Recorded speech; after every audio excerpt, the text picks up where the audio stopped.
Deus é bom o tempo todo, e o tempo todo Deus é bom. Esse hino que acabaram de cantar aí, eu estava meditando na letra dele. Coisa interessante quando Jesus queima os nossos prazeres pelo mundo, e aí a gente passa a amar só Jesus. A gente não ama mais nada, a gente não quer mais nada a não ser Jesus, porque Ele supre todas as nossas necessidades, não importa quais elas sejam. Quando o salmista Davi, no Salmo 23, ele diz: o Senhor é meu pastor, nada me faltará. Na verdade, as pessoas às vezes veem esse versículo escrito até em para-choques de caminhão. Muitas vezes se torna tão banal, as pessoas colocam lá um quadrinho na sua sala, não é? Com essas escritas. Mas o salmista Davi, ele faz esta oração, e quando ele diz: o Senhor é meu pastor, nada me faltará, na verdade ele está dizendo: não tenho falta de nada. A original do hebraico, né? O Senhor é meu pastor, o Senhor é meu dono, não tenho falta de nada. Ou seja, quando a gente diz assim: o Senhor é meu pastor, não tenho falta de nada, é porque pode faltar tudo que você não sente falta daquilo que faltou. Essa é a verdade bíblica, porque muitas pessoas colocam lá escrito assim: o Senhor é meu pastor, nada me faltará. Ou seja, eu vou ter tudo. Você não vai ter tudo. Nós não temos tudo. Eu tenho certeza que se você fosse perguntado agora e você precisa de alguma coisa, você ia dizer: alguma não, eu preciso de muitas coisas, porque eu também preciso de muitas coisas. Todos nós sempre estamos precisando de alguma coisa ou de muitas coisas. Mas Davi, ele entendeu. Isso é o conhecimento que a gente adquire na nossa experiência com Deus. É de que ainda que falte aquilo que eu preciso, está faltando aquilo que eu preciso, eu não vou sentir falta daquilo. O Senhor é meu dono, não tenho falta de nada. Ou seja, eu não sinto falta. Pode faltar, mas eu não estou sentindo que está faltando, porque o nosso Deus, Ele nos completa com a sua alegria, com o prazer, aquele prazer que muitas vezes nós buscamos em outras coisas, e em tantas coisas, principalmente aquelas que o dinheiro pode comprar. Buscamos a felicidade num melhor carro, a última geração daquele automóvel. Buscamos também numa casa de excelência, nos móveis os melhores. Nada disso está errado, queridos. Eu não falo contra essas coisas, eu não falo contra o luxo. Eu posso falar contra a luxúria, mas não o luxo. Se você pode possuir, possua, tenha, faça. Falei hoje pela manhã na escola bíblica dominical acerca disso também. Mas uma coisa é eu ficar preocupado, preso àquelas coisas que o meu dinheiro pode comprar. Esse é o problema. Essa é a dificuldade das pessoas, não entender que Deus é que supre a minha necessidade. Nós passamos por uma pandemia há poucos anos, e nós vimos, você viu, eu tenho certeza, como eu, pessoas com muitas posses financeiras, pessoas que tinham muito dinheiro para gastar com a medicina, com a ciência, mas morreram por falta de oxigênio. Pessoas que poderiam contratar os melhores médicos, a melhor medicação trazida de outros países, mas morreram por falta de oxigênio. Então essas coisas que o dinheiro compra não supre a nossa necessidade.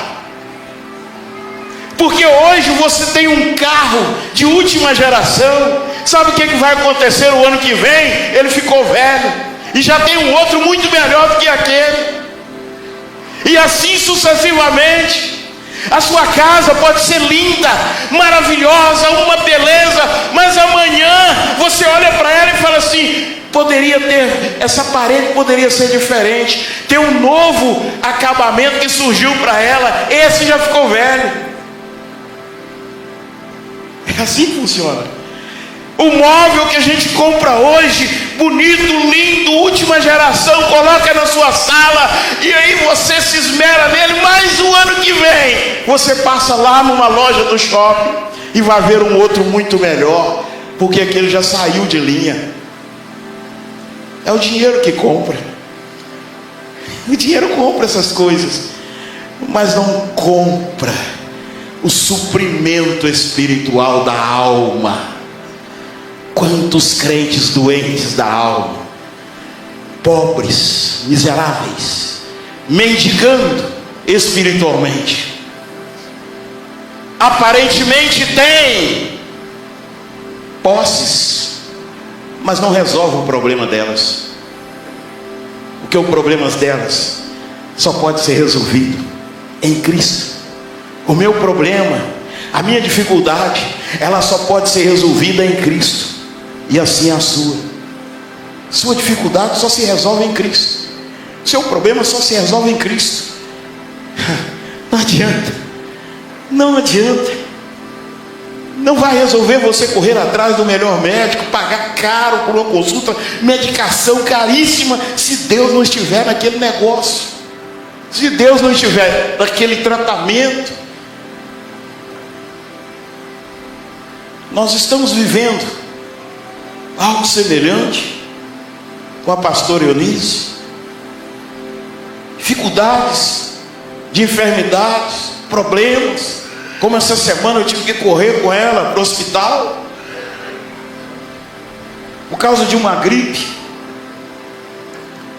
que levou ela a ficar o dia todo no hospital tomando medicação específica para o caso dela. E sair dali e ter que ir para uma farmácia e comprar um remédio caríssimo, 10 comprimidinhos, por um preço absurdo.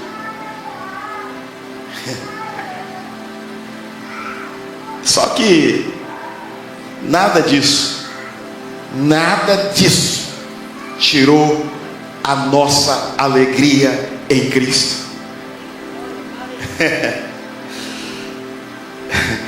Algumas pessoas falam assim, chega lá em casa para mim também, mas você não tem nada. Os médicos falam, você não parece que você está doente, você não tem nada. Verdade, querido, sabe por quê? Ele, Jesus, aquele mesmo Deus que o salmista disse: o Senhor é meu pastor, não tenho falta de nada. É Ele que supre. Está faltando saúde para ela, mas nós não estamos sentindo. Ela não está sentindo, eu não estou sentindo, a mãe dela não está sentindo. Está faltando, mas não está faltando porque a gente não tem necessidade. Difícil entender isso? Pode ser para alguns, mas o dia que você tiver uma experiência real com o nosso Deus, essas coisas ficarão tão simples, tão fáceis e tão simples ao mesmo tempo, que a gente sabe para onde vai, a gente sabe que não é eterno. Isso faz uma diferença na minha e na sua vida, querido. Creia nisso. aliança e verdade. Eu quero falar um pouco sobre isso. Aliança e verdade. Uma aliança só se sustenta na verdade.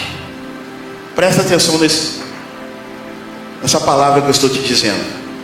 Uma aliança só se sustenta na verdade.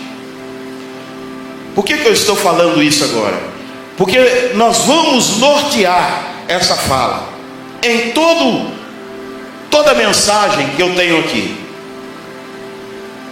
Você vai entender, qualquer aliança só vai se sustentar na verdade. Qualquer aliança, pacto, contrato, sociedade não subsistirá fora dos padrões da verdade. Eu falo com calma para que você possa entender. Qualquer aliança, quando eu digo qualquer, eu coloco algumas aqui, mas existem outras alianças, mas eu coloco aqui para você.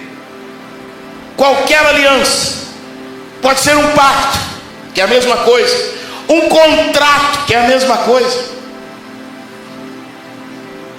sociedade ou social, contrato social, não subsistirá fora dos padrões da verdade. Fora da verdade, sociedade civil acaba. Fora da verdade, sociedade no casamento acaba. Fora da verdade, sociedade financeira acaba. Fora da verdade, sociedade no trabalho, na empresa, nos negócios acabam. Fora da verdade, nenhuma sociedade, nenhuma aliança vai subsistir. Pois bem, vamos ler um texto, ou um versículo apenas, por enquanto. João 8:32. João 8:32, bem conhecido, né? Todos nós conhecemos bem esse versículo, né? Então conhecerão a verdade, e a verdade os libertará. E conhecereis a verdade, e a verdade vos libertará.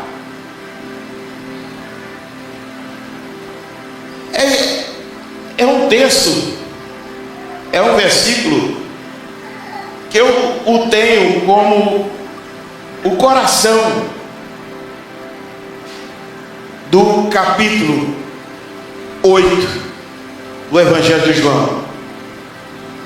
Por quê? Porque Jesus trata e fala acerca de conhecimento. Agora, o que muitas pessoas confundem é conhecimento científico e social, o que é de suma importância para a nossa sobrevivência. Nada contra você ter conhecimento científico, nada contra você fazer uma bela faculdade, nada contra você fazer aquele curso desejado, nada contra você fazer aquela pós-graduação, nada contra você fazer um mestrado na área, nada contra. Pelo contrário, isso é bom, isso vai te ajudar muito, isso vai te dar condições de ajudar outras pessoas. Eu vi uma senhora hoje de 50 e poucos anos falando que o sonho dela é estudar, porque ela casou e foi criar filhos e conseguiu fazer, terminar ensino médio, já com 30 e poucos anos, depois não pôde estudar mais, e o sonho dela é fazer enfermagem. E alguém pergunta para ela: por que você quer fazer enfermagem? Você sabia que para fazer enfermagem as pessoas têm que gostar de gente? Ela falou: eu gosto, e eu gosto de ajudar também, e é uma área que ela pode ajudar, e tem que gostar mesmo de gente. Então, conhecimento científico é válido, mas não é esse o conhecimento que Jesus está falando.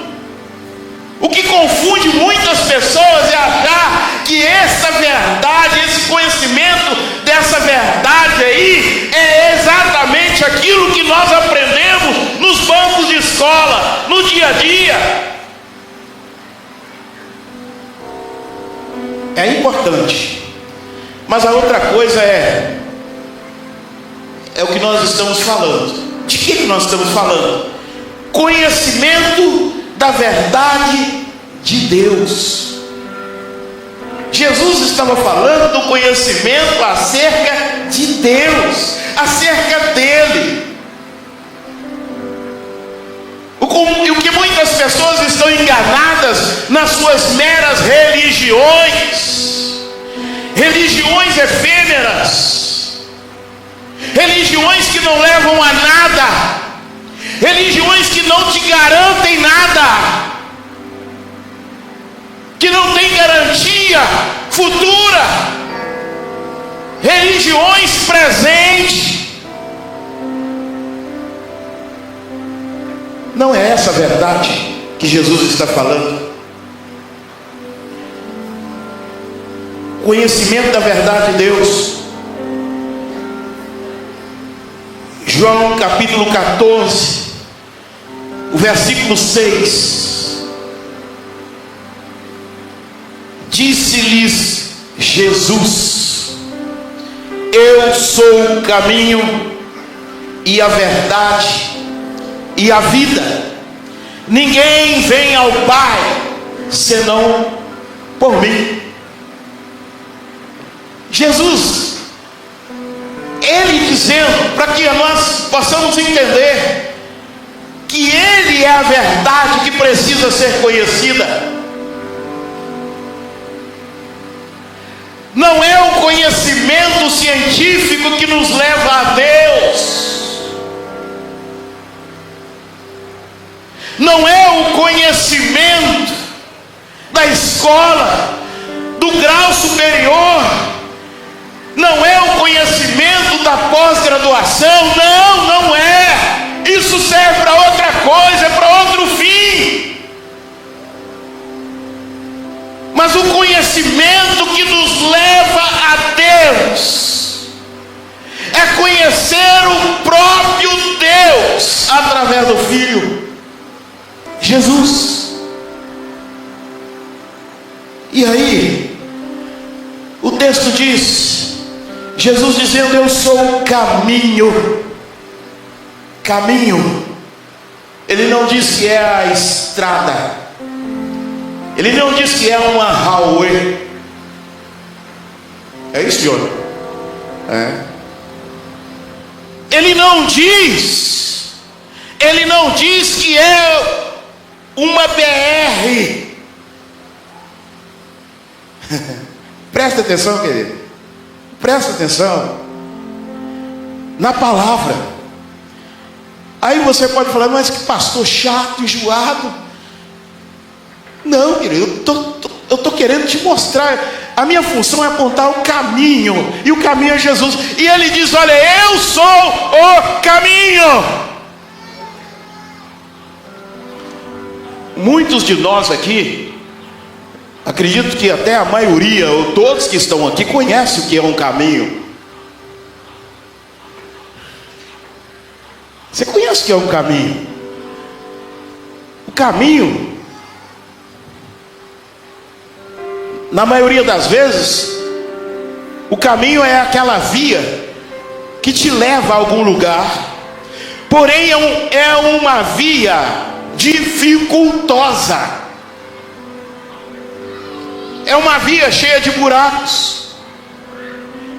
O caminho é uma via que não te dá opção de margear. Ela não tem margem.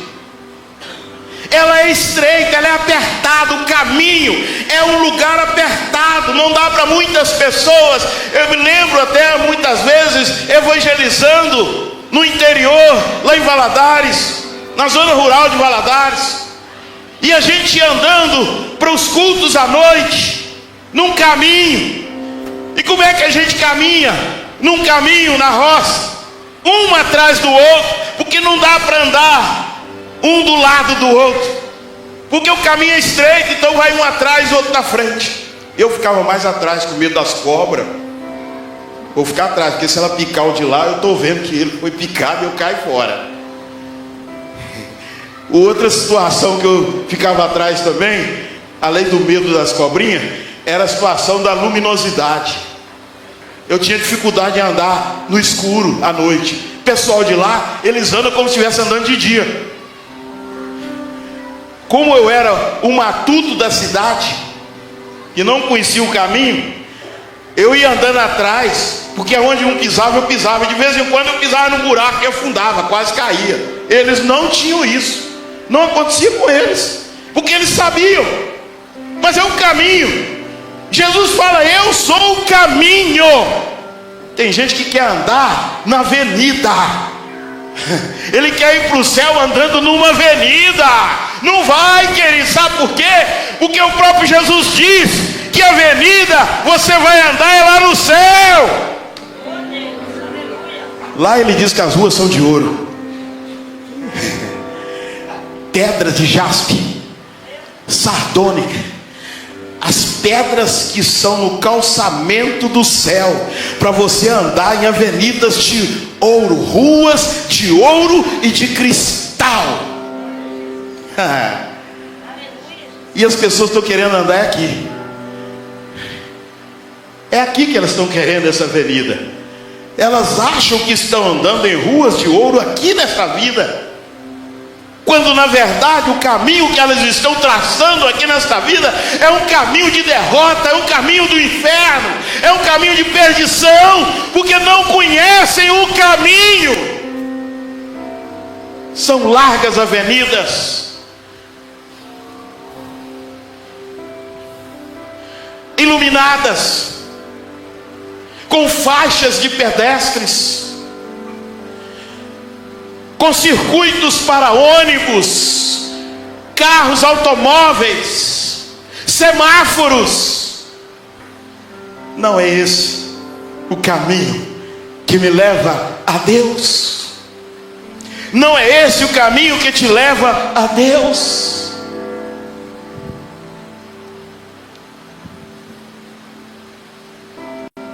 Ninguém vem ao Pai senão por mim. E aqui nesse último tópico do versículo, teologicamente, Jesus nos mostra o quanto Ele é o próprio Deus. Ele mesmo falando dele como Deus. Ninguém vem. Se ele dissesse ninguém vai, ele estaria dizendo que ele não era Deus.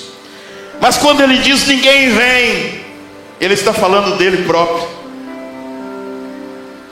Ele é Deus Todo-Poderoso, Criador, Sustentador e Governador de todas as coisas.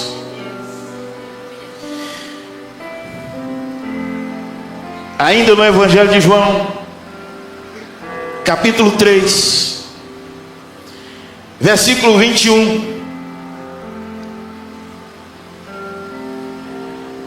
diz assim: mas quem pratica a verdade vem para a luz, a fim de que as suas obras sejam manifestas, porque são feitas em Deus.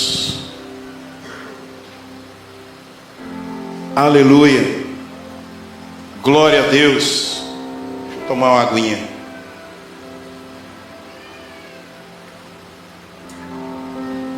Mas quem pratica a verdade vem para a luz, a fim de que as suas obras sejam manifestas, porque são feitas em Deus. Eu acho que eu começo a pregar agora. A verdade consiste em ser oposição à mentira, a tudo que é contrário aos princípios sagrados. É a verdade. Quando Jesus diz que quem pratica a verdade, e a verdade aqui, aqueles que praticam a verdade, ou seja, não é aquela pessoa que diz a verdade, mas essa prática de verdade significa andar em verdade, fazer obras de verdade. É isso, queridos. Ah, não, alguém pode dizer, não, mas eu não falo mentira. Não, é mais do que isso.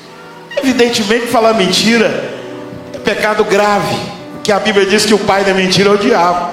Se você não quer ser filho dele, você não vai falar mentira. Não é isso, mas é mais do que isso. Quem pratica a verdade vem para a luz. Você não faz nada escondido, não tem necessidade de esconder. Por quê? Porque eu conheço a verdade. E como eu vou esconder de Deus? Como eu vou esconder de Jesus?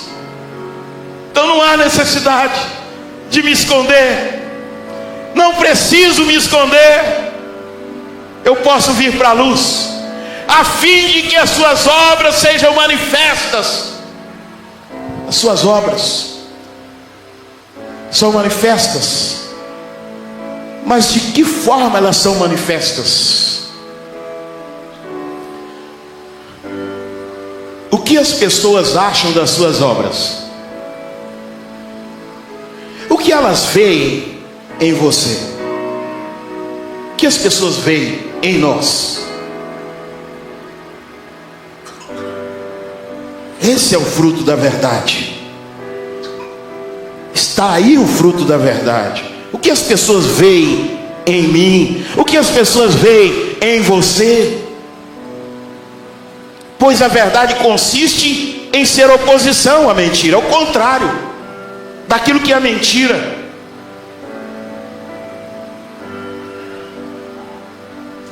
A tudo que é contrário aos princípios sagrados, isso é mentira. Não está de acordo com o princípio bíblico, é mentira.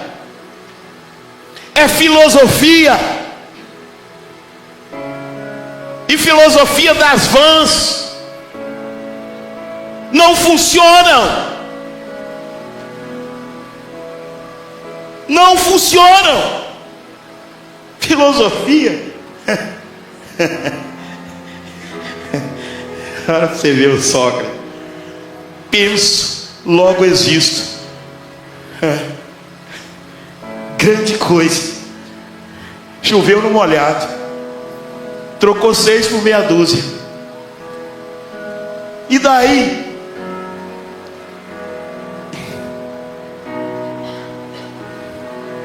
Eu não existo. Eu não penso e existo. Eu existo e penso. Eu existo e penso. Por que eu existo e penso? Porque o meu princípio está em Deus. O meu princípio não está numa explosão demográfica. O meu princípio não está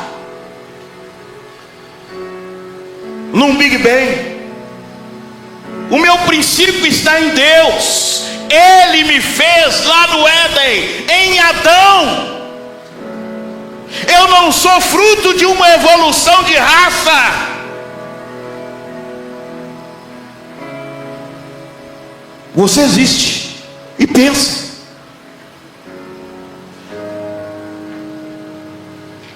Não é vã filosofia, querido.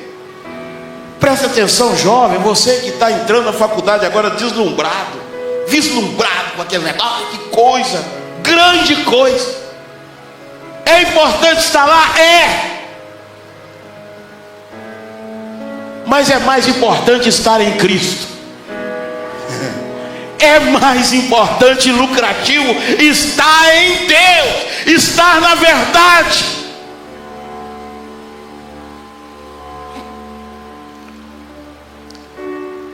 Qual é a função da luz? Por isso eu disse que ia começar a pregar. Mas qual é a função da luz? O texto diz que quem pratica a verdade vem para a luz. Vem para a luz. Qual a função da luz? A luz, algumas conjecturas, para a gente entender bem a função da luz, em termos físicos e científicos. A luz no tratamento médico, além do tratamento de tumores, como os cânceres, retinoplastia. Eu faço esse exame a cada 4 meses. E o médico usa uma luz que cega a gente para fazer o exame de retina. Fisioterapia e tantos outros. Também ela é importante no estímulo da regeneração celular. Olha, coisa interessante. E aí eu posso aplicar isso na igreja. Eu posso aplicar isso em termos espirituais. Você que lidera uma célula.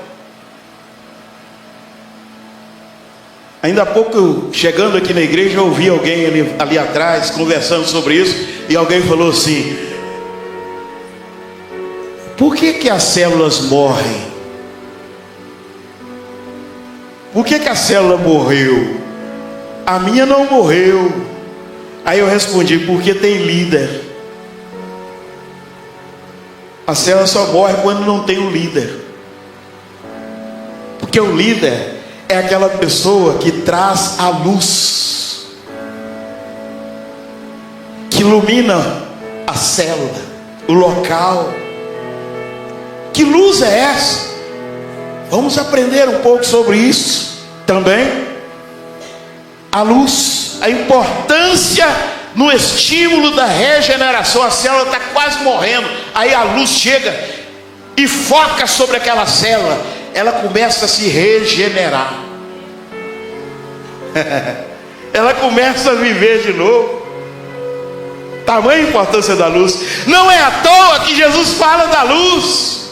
Não é à toa que o Evangelho nos mostra a importância de andar na luz. Importante, cada um de nós somos em potencial uma célula do corpo místico de Cristo, a igreja.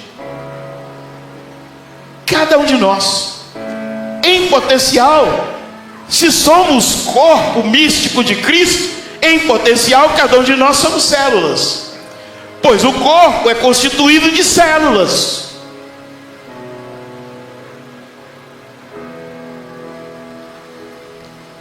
Também a luz contribui no crescimento das plantas. É ela que contribui para a fotossíntese das plantas. Por isso você acorda de manhã e quando você vai ver a horta, as plantas, as flores estão todas lá tremulando, bonitas, porque houve a fotossíntese. Está acontecendo algo transformador na vida daquela planta. Você não vê ela crescer, a gente não observa, não dá para ver. Não dá para ver o tamanho daquela pétala de rosa que desabrochou. Não dá para ver aquilo acontecer a olho nu. mas no fim de cada tarde você é capaz de distinguir: essa cresceu, essa, olha, houve aqui, aconteceu aqui, olha, modificou aqui, modificou ali, nasceu um broto aqui. Você não vê, mas é um trabalho da luz, trabalho da luz solar, que contribui. A luz produz energia, né? Tanta gente aí tem placa solar em casa para pagar menos mensalmente, né?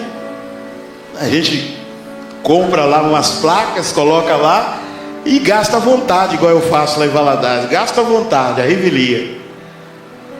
A Eunice, por não ter o conhecimento exato, ela sai apagando tudo que é lâmpada, eu saio atrás acendendo.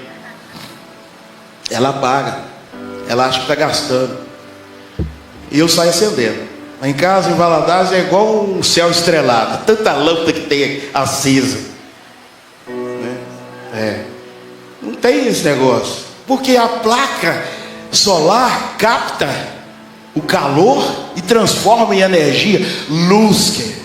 Olha a importância da luz, que coisa tremenda, né? Também outra coisa interessante, você sabe quem gostaria de ter o sol que nós temos aqui no Brasil?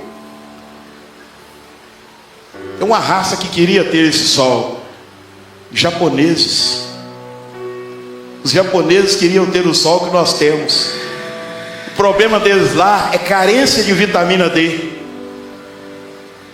Por isso você observa que o japonês, ele é pequenininho, bem fininho, bem magrinho.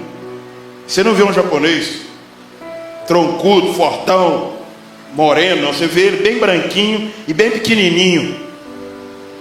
Falta de luz solar, vitamina D, que a gente tem aqui de sobra no sol, antes das 10 da manhã e depois das 3 da tarde, é claro. Mas presta atenção, queridos, em toda essa importância da luz.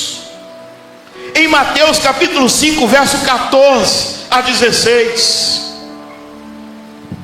Jesus, ele trazendo ainda mais um ensinamento a nós, ele diz: vós sois a luz do mundo. As características da luz que eu acabei de mostrar para você anteriormente aqui, elas se enquadram em tudo isso que Jesus está falando. Vós sois a luz do mundo. Ou seja, você é responsável por curar o câncer espiritual das pessoas. Você é responsável por dar força àquelas pessoas que estão fracas e abatidas, porque você tem energia. Você é luz. Você precisa entender o seu lugar no reino, querido. Jesus não estava brincando quando ele foi para a cruz para morrer em meu favor e em seu favor. Ele não estava brincando. Ele fez de você luz. Vós sois a luz do mundo. E ele diz: não se pode esconder uma cidade edificada sobre um monte. Ou seja, você é visto. Você é visto. Por isso, deixa eu te dizer uma coisa: trate de fazer obras de verdade e vem para a luz. Porque se você não estiver fazendo obra de verdade, mesmo assim, alguém vai te ver. Alguém vai te ver. Você foi respingado com o sangue de Cristo. Pingou em você. Acabou. Tem jeito. Você pode até errar, mas as pessoas vão ver o seu erro e vão apontar. No meio daquela multidão de gente errando e pecando, se você pecar, você vai ser visto. E alguém vai comentar e vai falar: puxa, mas fulano, ele é crente, o que ele está fazendo aqui? Ele é crente? Não, nunca vi crente. Crente, olha, está tomando ali uma birita ali, algo diferente. Olha, crente, meu Deus. Você é crente. Eu vi o crente. Nossa, viu aquela moça? Tem 1000 moças por aí, e rapazes adulterando, e atrás das casas, escondendo nos matos, atrás dos postes, se agarrando, se beijando. Tem 1000. Mas você, moça e moço que é crente, o dia que você fizer isso, e se estiver fazendo, alguém está vendo. As 1000 que estão fazendo, ninguém está nem aí para elas.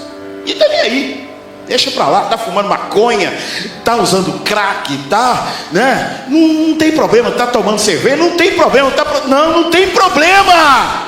Mas você foi respingado com o sangue de Cristo. É luz. Eu não sei porque as pessoas têm tanta dificuldade em entender isso.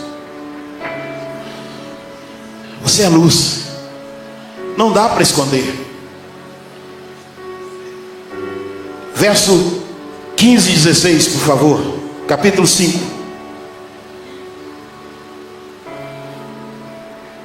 Nem se acende a candeia e se coloca debaixo do alqueire, mas no velador, e dá luz a todos que estão na casa. Qual é essa função da luz? A função da luz é mostrar aquilo que está oculto. A função da luz é apontar para aquilo que está escondido. E não se iluda. De qualquer maneira que você esconder, a luz vai te mostrar. Você vai ser visto. Você pode até reclamar, chamar alguém de linguarudo, que tem crente que é assim. Quando ele é visto ele é flagrado em alguma situação que não é de Deus, e aí alguém fica sabendo, ele já viu, fulano me viu, ele é um linguarudo, ela é uma linguaruda. Não é não, queridos, não é ele que é linguarudo, nem ela não, é o Espírito Santo que mostrou. Você é luz, e se você continuar nesta vida, vai para o inferno. Sinto muito, mas o seu caminho é lá, no lago de fogo e enxofre. É o seu lugar. É o seu lugar. Pense bastante na sua situação. Pondere. Versículo 16. E esse Jesus, ele nos chama a atenção. Assim resplandeça a vossa luz diante dos homens. Do mesmo jeito que uma cidade edificada sobre um monte não pode ser escondida, hein? Assim resplandeça a vossa luz diante dos homens, para que vejam as vossas boas obras e glorifiquem a vosso Pai que está nos céus. É Bíblia, querido. Está vendo? Está vendo como é que é fácil pregar, Silas? É só usar a Bíblia. Eu costumo dizer que o papel mais fácil do pastor é pregar, porque é só usar a Bíblia, já vem tudo pronto. A Bíblia está pronta. Eu não estou arrumando nada aqui não, isso aí. O mais difícil para o pastor é pastorear. Pastorear é complicado, porque as pessoas elas não compreendem a gente é incompreendido. A gente pega no pé, como eu disse hoje de manhã aqui, a gente pega no pé, a gente perturba, a gente convida, a gente manda zap, a gente fica e enche o saco. O mais difícil para o pastor é pastorear. Pregar é a coisa mais fácil do mundo. Por isso que estou levantando o Silas para pregar no próximo culto da Rede Jovens.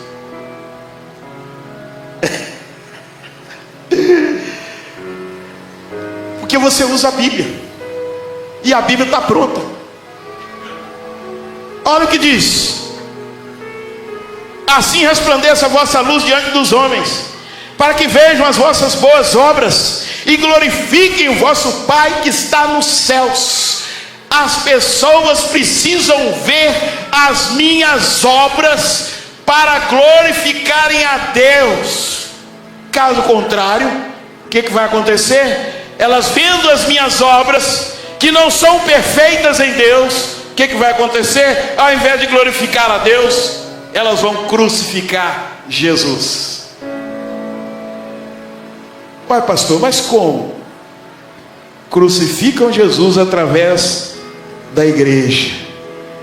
Porque quando alguém erra, ele não fala de alguém que errou, eles falam da igreja. É da igreja da pastora Eunice, é da igreja do pastor, é da aliança missionária, como se a gente tivesse culpa. Eles embolam todo mundo. Por isso que a Bíblia diz, crucificaram Cristo outra vez. Porque a igreja é o corpo místico de Cristo. E quando alguém fala mal dela, está falando mal de Cristo. Cuidado. Cuidado ao abrir a sua boca para falar mal de um crente em Jesus Cristo. Não importa qual igreja ele seja, se ele for crente em Jesus, se contenha, porque ele é membro do corpo de Cristo. E se você fala mal dele, você está falando mal de Cristo. Você que sabe. A escolha é sua. A nossa luz, a vossa luz, ela sai do abstrato, entra no campo visual. Isto é, ela se comunica, ela fala. A minha ação, a sua ação na luz, ela fala, ela comunica. Assim como também as falhas negativas, elas comunicam o negativo ou o positivo que existe em nós. Existe em nós duas forças, uma negativa, outra positiva. Se eu faço as obras da luz, o nome do Senhor será glorificado em mim. Mas se eu faço as obras das trevas, o nome dele será vituperado. E não é à toa que na criação, no Gênesis, a primeira preocupação do Senhor Deus, você sabe qual foi? Criar a luz. Gênesis 1, verso 3 e 4. E disse Deus: haja luz. E houve luz. E viu Deus que era boa a luz, e fez Deus separação entre a luz e as trevas. Há uma certa preocupação que a gente tem com essa mistura. Assim como água e óleo não se misturam,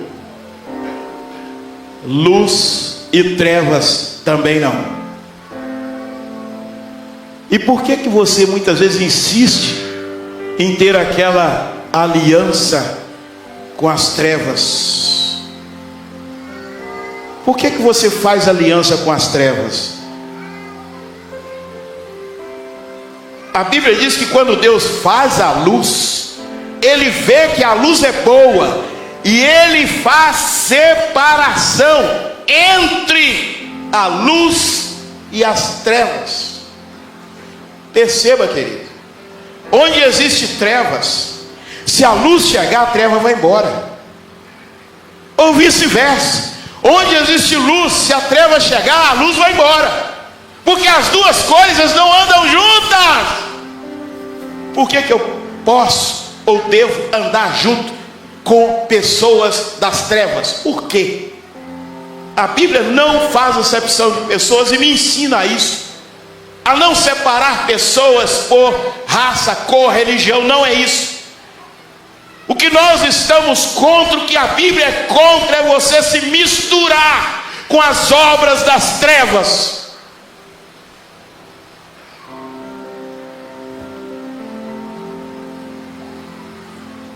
Eu fiz um casamento no Choninho. O casal, a mãe da noiva, nos convidou para fazer um casamento. Eu fui fazer o casamento, como já fiz outros vários, de pessoas não crentes. Mas pela graça de Deus, grande parte dos casamentos que eu fiz não crentes, hoje o casal é crente, inclusive esse. Casei no Chonim, hoje ela não tinha condições de ter filhos, porque ela tinha uma doença que impedia. E fizemos o casamento dela, oramos por ela, hoje ela tem um garotão. Deus deu ela um menino. E eles hoje servem a Deus numa igreja. Eu fui fazer esse casamento, era um casamento, as pessoas não tinham crente lá, só eu, a minha família e a mãe da noiva, que era desviada. Era não, está ainda desviada até hoje, a mãe da noiva, que a gente conhecia mais. Só que lá tinha muita comida. O casamento foi feito numa chácara lá, me parece que até os meninos já tiveram nessa chácara lá no Chonim. Foi feito naquela chácara, mas tinha muita coisa, muita comida, um almoço muito bom. O casamento foi na parte da manhã, 10 horas da manhã, então serviram um almoço e tal, e eu estava lá. E aí eu percebo que nos garçons, o pessoal comendo e tal, mas não apareceu nenhuma bebida alcoólica, e só tinha pessoas não crentes, pessoas que bebiam, inclusive a noiva e o noivo, mas ninguém bebeu, estava tranquilo. Aí eu dei e falei, oh, gente, eu vou embora, já comi, vou despedir. Fui lá despedir da mãe da noiva, despedir dos noivos, mas a pastora Geni, a pastora Eunice, vamos embora. Estava com a minha netinha também, vamos embora, vamos. Quando nós saímos no portão da chácara, eu estava no portão, porque tinha muitos carros estacionados. Eu fui entrar no meu carro para parquear o carro, para tirar o carro da situação que estava, tinha muito carro, prensando o outro. De repente eu ouço, começaram a tocar um forrozão lá dentro. Quando eu entrei no carro, que eu manobrei, que eu virei as latas de cerveja, estava chovendo.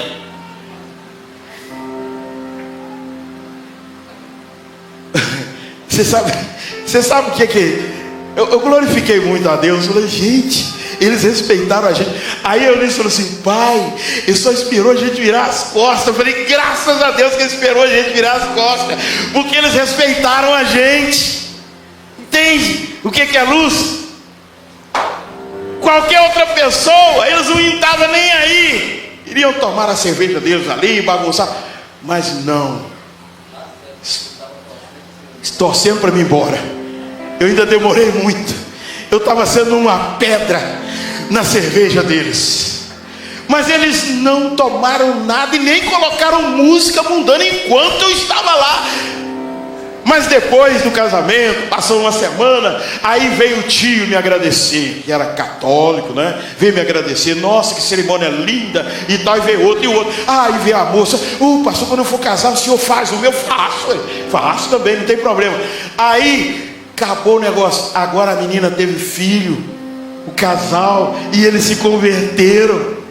Glória a Deus, estão servindo a Deus. Então, queridos, a luz, ela não mistura. Não mistura. Você não tem que sentar numa mesa onde tem alguém tomando cerveja. Não, você não tem. Se ele te respeitar, ele não põe cerveja na mesa até você sair.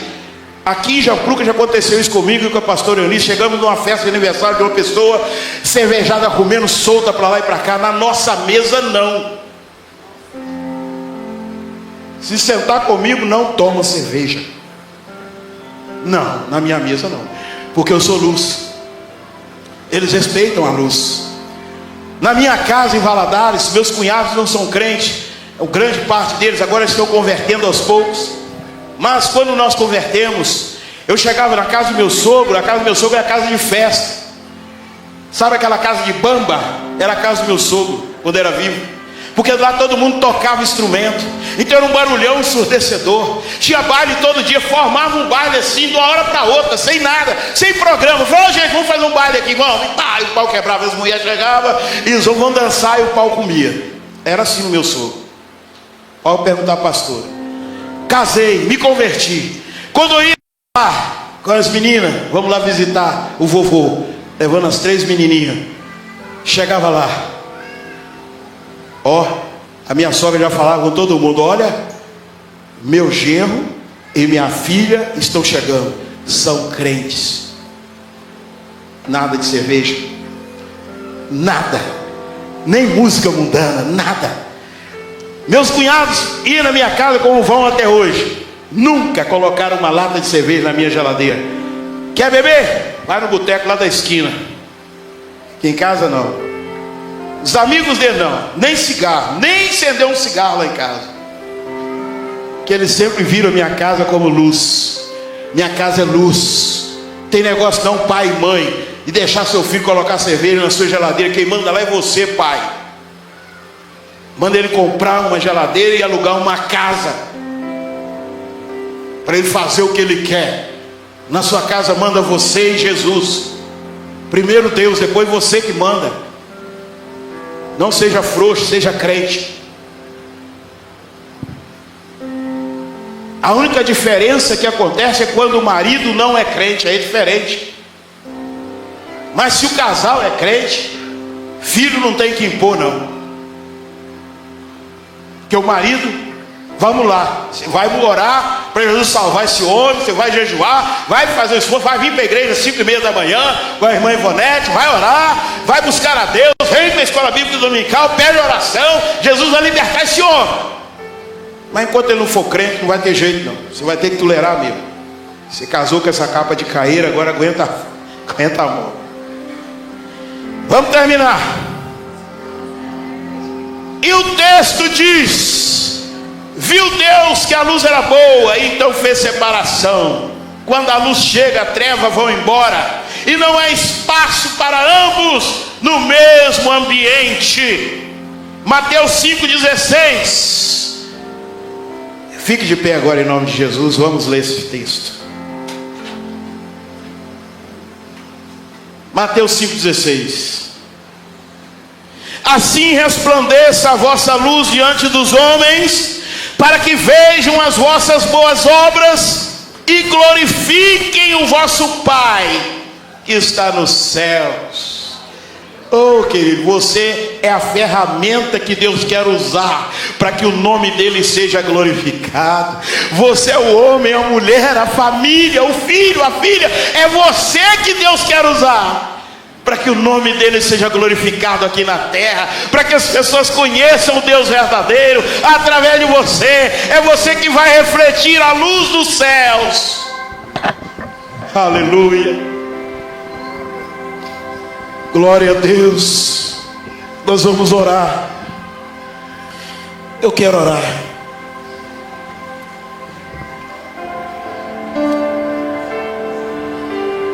Eu quero que você medite nessa palavra, querida. Eu não trouxe essa palavra aqui para te jogar para baixo, não é isso. Eu trouxe uma palavra de Deus para trazer orientação, para te dar destino, para te dar direção. É só isso que nós queremos.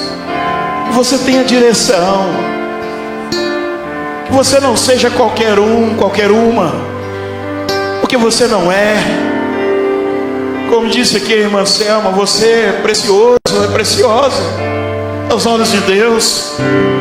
Você pode até, na boca de algumas pessoas aí fora, não prestar para nada. Você pode até, por algumas pessoas aí fora, ter você como zero à esquerda. Mas sabe de uma coisa? Você é precioso, é preciosa. Jesus te ama muito. Você não sabe o quanto Ele te ama.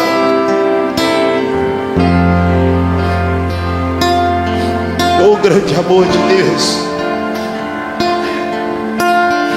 O amor dele é que me constrange, querido. O amor de Deus, o amor. Oh meu Deus, quão miserável eu sou, quão nada eu sou, Senhor.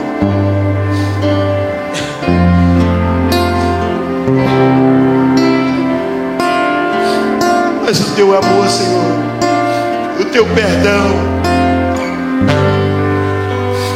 me constrange. Sei que os teus olhos sempre atentos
de promessas, Deus que não é homem pra mentir. Tudo pode passar, tudo pode mudar, mas sua palavra vai se cumprir.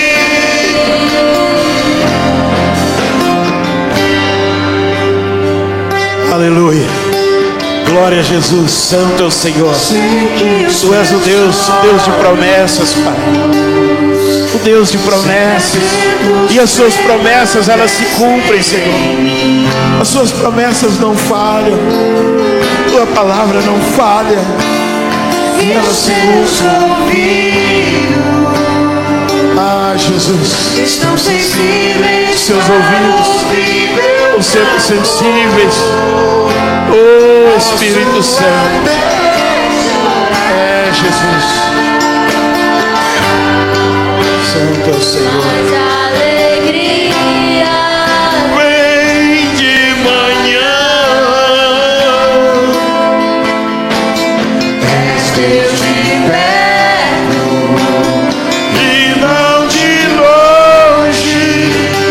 nunca mudaste, tu és fiel.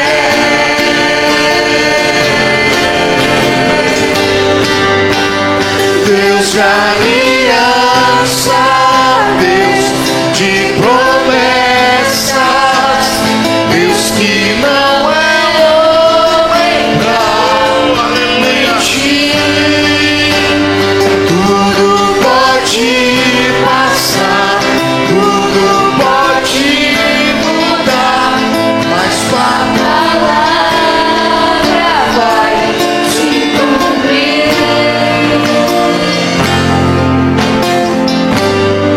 Aleluia. Feche seus olhos. Eu quero orar por você ainda. Pai, no nome de Jesus, nós oramos, Senhor.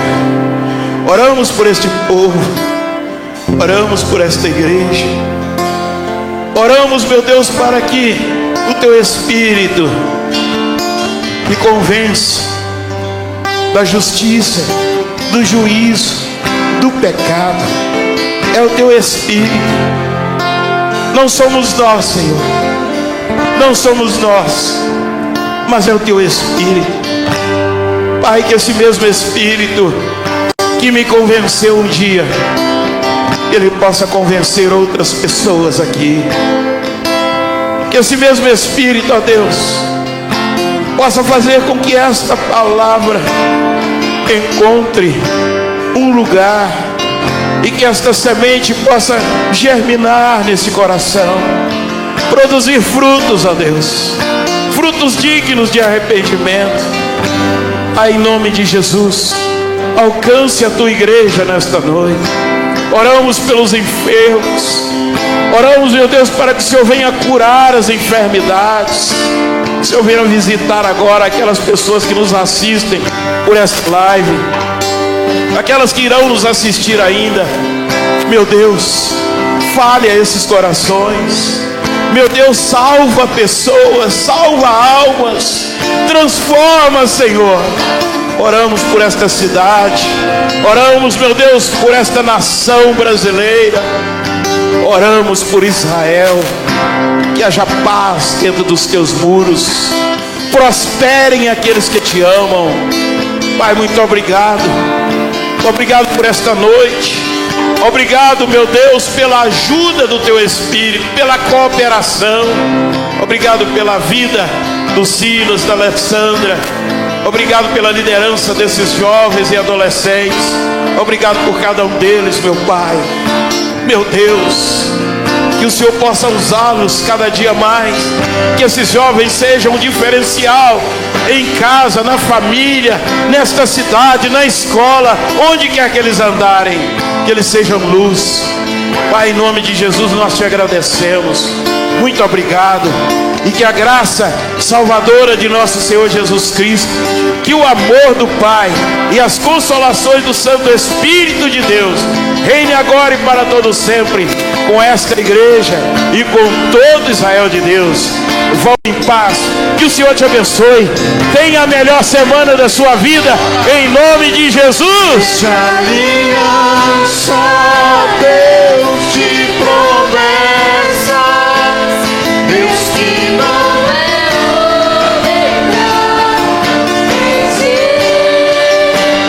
tudo pode passar, tudo pode mudar, mas a palavra vai se cumprir.